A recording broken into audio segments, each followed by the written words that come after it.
شروع اللہ کا نام لے کر جو بڑا مہربان نہایت رحم والا ہے۔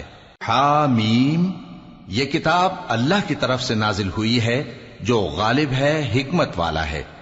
ہم نے آسمانوں اور زمین کو اور جو کچھ ان دونوں میں ہے حکمت سے اور ایک وقت مقرر تک کے لیے پیدا کیا ہے، اور کافروں کو جس چیز سے خبردار کیا جاتا ہے اس سے وہ منہ پھیر لیتے ہیں۔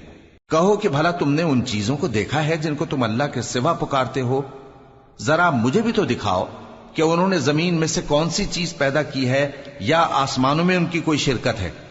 اگر سچے ہو تو اس سے پہلے کی کوئی کتاب میرے پاس لاؤ، یا تمہارے پاس علم انبیاء میں سے کچھ ہو تو اسے پیش کرو۔ اور اس شخص سے بڑھ کر کون گمراہ ہو سکتا ہے جو ایسے کو پکارے جو قیامت تک اسے جواب نہ دے سکے اور ان کو ان کے پکارنے ہی کی خبر نہ ہو۔ اور جب لوگ جمع کیے جائیں گے تو وہ ان کے دشمن ہو جائیں گے اور ان کی پرستش سے انکار کر دیں گے۔ اور جب ان کے سامنے ہماری صاف صاف آیتیں پڑھی جاتی ہیں تو کافر حق کے بارے میں جبکہ وہ ان کے پاس آ چکا کہتے ہیں کہ یہ تو کھلا جادو ہے۔ کیا یہ لوگ کہتے ہیں کہ اس پیغمبر نے اس کو از خود گھڑ لیا ہے؟ کہہ دو کہ اگر میں نے اس کو اپنی طرف سے بنایا ہو تو تم اللہ کے سامنے میرے بچاؤ کے لیے کچھ اختیار نہیں رکھتے۔ وہ اس گفتگو کو خوب جانتا ہے جو تم اس کے بارے میں کرتے ہو، وہی میرے اور تمہارے درمیان گواہ کافی ہے، اور وہی تو ہے بڑا بخشنے والا مہربان۔ کہہ دو کہ میں کوئی انوکھا پیغمبر نہیں ہوں، اور میں نہیں جانتا کہ میرے ساتھ کیا سلوک کیا جائے گا اور تمہارے ساتھ کیا کیا جائے گا۔ میں تو اسی کی پیروی کرتا ہوں جو مجھ پر وحی آتی ہے، اور میرا کام تو علانیہ خبردار کرنا ہے۔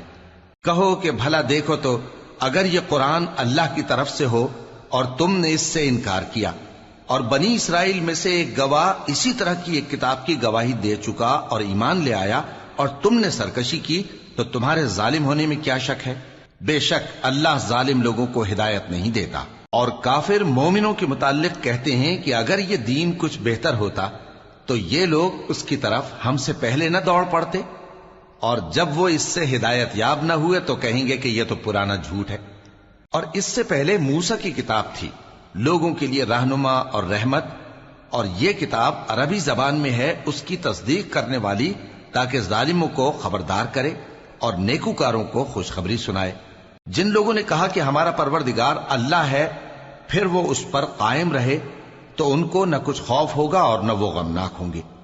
یہی اہل جنت ہیں کہ ہمیشہ اس میں رہیں گے، یہ اس کا بدلہ ہے جو وہ کیا کرتے تھے۔ اور ہم نے انسان کو اس کے والدین کے ساتھ بھلائی کرنے کا حکم دیا۔ اس کی ماں نے اس کو تکلیف سے پیٹ میں رکھا اور تکلیف ہی سے جنا، اور اس کا پیٹ میں رہنا اور دودھ چھڑانا 2.5 برس میں ہوتا ہے، یہاں تک کہ جب وہ پختہ عمر کو پہنچ جاتا ہے اور 40 برس کا ہو جاتا ہے تو کہتا ہے کہ اے میرے پروردگار، مجھے توفیق دے کہ تو نے جو احسان مجھ پر اور میرے ماں باپ پر کیے ہیں ان کا شکر گزار بنوں، اور یہ کہ نیک عمل کروں جن کو تو پسند کرے، اور میرے لیے میری اولاد کو نیک بنا دے۔ میں تیری طرف رجوع کرتا ہوں اور میں فرما برداروں میں ہوں۔ یہی لوگ ہیں جن کے اعمال نیک ہم قبول کریں گے اور ان کے گناہوں سے درگزر فرمائیں گے، اور یہی اہل جنت میں ہوں گے۔ یہ سچا وعدہ ہے جو ان سے کیا جاتا تھا۔ اور جس شخص نے اپنے ماں باپ سے کہا کہ میں تم سے بیزار ہوں، کیا تم مجھے یہ بتاتے ہو کہ میں زمین سے نکالا جاؤں گا، حالانکہ بہت سی قومیں مجھ سے پہلے گزر چکی ہیں؟ اور وہ دونوں اللہ کی جناب میں فریاد کرتے ہوئے کہتے تھے کہ کمبخت، ایمان لا، اللہ کا وعدہ سچا ہے۔ تو کہنے لگا یہ تو پہلے لوگوں کی کہانیاں ہیں۔ یہی وہ لوگ ہیں جن کے بارے میں جنوں اور انسانوں کی دوسری امتوں میں سے جو ان سے پہلے گزر چکی عذاب کا وعدہ تحقیق ہو گیا۔ بے شک وہ نقصان اٹھانے والے تھے، اور لوگوں نے جیسے کام کیے ہوں گے ان کے مطابق سب کے درجے ہوں گے۔ غرض یہ ہے کہ اللہ ان کو ان کے اعمال کا پورا بدلہ دے اور ان کا نقصان نہ کیا جائے گا۔ اور جس دن کافر دوزخ کے سامنے کیے جائیں گے تو کہا جائے گا کہ تم اپنی دنیا کی زندگی میں لذتیں حاصل کر چکے اور ان سے لطف اندوز ہو چکے، سو آج تم کو ذلت کا عذاب دیا جاتا ہے۔ یہ اس کی سزا ہے کہ تم زمین میں ناحق غرور کیا کرتے تھے، اور اس کی کہ بد کرداری کرتے تھے۔ اور قوم عاد کے بھائی ہود کو یاد کرو کہ جب انہوں نے اپنی قوم کو سرزمین احقاف میں خبردار کیا، اور ان کے آگے اور پیچھے سے خبردار کرنے والے گزر چکے تھے کہ اللہ کے سوا کسی کی عبادت نہ کرو مجھے تمہارے بارے میں بڑے دن کے عذاب کا ڈر لگتا ہے۔ کہنے لگے کیا تم ہمارے پاس اس لیے آئے ہو کہ ہم کو ہمارے معبودوں سے پھیر دو؟ اگر سچے ہو تو جس چیز سے ہمیں ڈراتے ہو اسے ہم پر لے آؤ۔ پیغمبر نے کہا کہ اس کا علم تو اللہ ہی کو ہے، اور میں تو جو احکام دے کر بھیجا گیا ہوں وہ تمہیں پہنچا رہا ہوں، لیکن میں دیکھتا ہوں کہ تم لوگ نادانی میں پھنس رہے ہو۔ پھر جب انہوں نے اس عذاب کو دیکھا کہ بادل کی صورت میں ان کے میدانوں کی طرف آ رہا ہے تو کہنے لگے یہ تو بادل ہے جو ہم پر برس کر رہے گا۔ نہیں، بلکہ یہ وہ چیز ہے جس کے لیے تم جلدی کرتے تھے، یعنی آندھی، جس میں درد دینے والا عذاب بھرا ہوا ہے، جو ہر چیز کو اپنے پروردگار کے حکم سے تباہ کیے دیتی تھی۔ آخر وہ ایسے ہو گئے کہ ان کے گھروں کے سوا وہاں کچھ نظر نہیں آتا تھا۔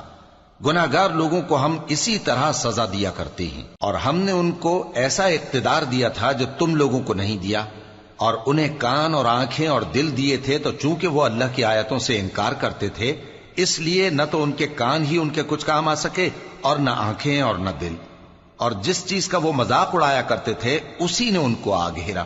اور اے مکے والو، تمہارے ارد گرد کی بستیوں کو ہم نے ہلاک کر دیا، اور بار بار ہم نے اپنی نشانیاں ظاہر کر دیں تاکہ وہ رجوع کریں، تو جن کو ان لوگوں نے اللہ کا قرب حاصل کرنے کے لیے معبود بنایا تھا انہوں نے ان کی کیوں مدد نہ کی، بلکہ وہ ان سے گم ہو گئے، اور یہ ان کا جھوٹ تھا اور یہی وہ افترا کیا کرتے تھے۔ اور وہ وقت قابل ذکر ہے جب ہم نے جنوں میں سے کئی شخص تمہاری طرف متوجہ کیے کہ قرآن سنیں، تو جب وہ اس کو سننے حاضر ہوئے تو آپس میں کہنے لگے کہ خاموش رہو۔ جب پڑھنا ختم ہوا تو وہ اپنی برادری کے لوگوں میں واپس گئے کہ ان کو خبردار کریں۔ کہنے لگے کہ اے قوم، ہم نے ایک کتاب سنی ہے جو موسیٰ کے بعد نازل ہوئی ہے، جو کتابیں اس سے پہلے نازل ہوئی ہیں ان کی تصدیق کرتی ہے اور سچا دین اور سیدھا رستہ بتاتی ہے۔ اے قوم، اللہ کی طرف بلانے والے کی بات کو قبول کرو اور اس پر ایمان لاؤ، اللہ تمہارے گناہ بخش دے گا اور تمہیں دکھ دینے والے عذاب سے پناہ میں رکھے گا۔ اور جو شخص اللہ کی طرف بلانے والے کی بات قبول نہ کرے گا تو وہ زمین میں اللہ کو عاجز نہیں کر سکے گا، اور نہ اس کے سوا اس کے حمایتی ہوں گے۔ یہ لوگ کھلی گمراہی میں ہیں۔ کیا انہوں نے نہیں سمجھا کہ جس اللہ نے آسمانوں اور زمین کو پیدا کیا اور وہ ان کے پیدا کرنے سے تھکا نہیں، وہ اس بات پر بھی قادر ہے کہ مردوں کو زندہ کر دے؟ ہاں، کیوں نہیں، وہ ہر چیز پر قادر ہے۔ اور جس روز انکار کرنے والے آگ کے سامنے کیے جائیں گے تو ان سے پوچھا جائے گا کیا یہ حق نہیں ہے؟ تو کہیں گے کیوں نہیں، ہمارے پروردگار کی قسم یہ حق ہے۔ اللہ فرمائے گا کہ تم جو دنیا میں کفر کیا کرتے تھے تو اب اس کی وجہ سے عذاب کے مزے چکھو۔ پس اے نبی، جس طرح اور عالی ہمت پیغمبر صبر کرتے رہے ہیں اسی طرح تم بھی صبر کرو، اور ان کے لیے عذاب جلدی نہ مانگو۔ جس دن یہ اس چیز کو دیکھیں گے جس کا ان سے وعدہ کیا جاتا ہے تو یہ خیال کریں گے کہ گویا دنیا میں رہے ہی نہ تھے مگر گھڑی بھر دن۔ یہ قرآن پیغام ہے جو پہنچایا جا چکا، سو اب وہی ہلاک ہوں گے جو نافرمان تھے۔